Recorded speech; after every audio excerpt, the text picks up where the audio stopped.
தமிழுக்கு நிகர் தமிழே, தமிழனுக்கு நிகர் எவரே.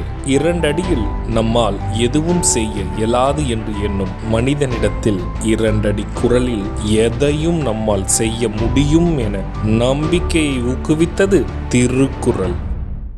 வணக்கம் குழந்தைகளே. வணக்கம் பகலவன் ஐயா. இன்னைக்கான குறளை நம்ம பார்ப்போமா? ஓ, பார்க்கலாமே. சரி, பாடத்துக்குள்ள போலாம்.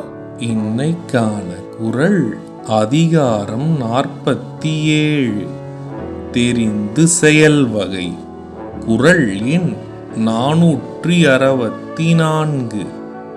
தெளிவில் அதனை தொடங்கார் இழிவு என்னும் ஏதப்பாடு அஞ்சுபவர்.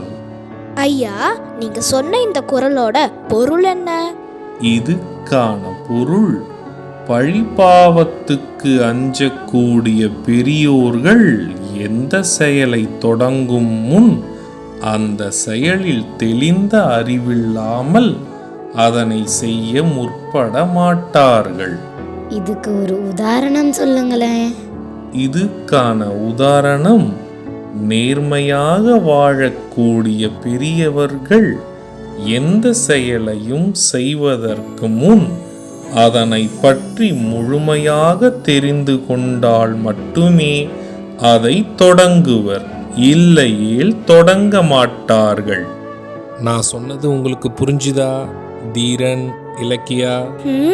நல்லா புரிஞ்சுது ஐயா. இனி இந்த குறள் எங்களுக்கு மறக்கவே மறக்காது. சரி பசங்களா, நாளைக்கும் இதே மாதிரி சுவாரஸ்யமான குறளை பார்ப்போம்.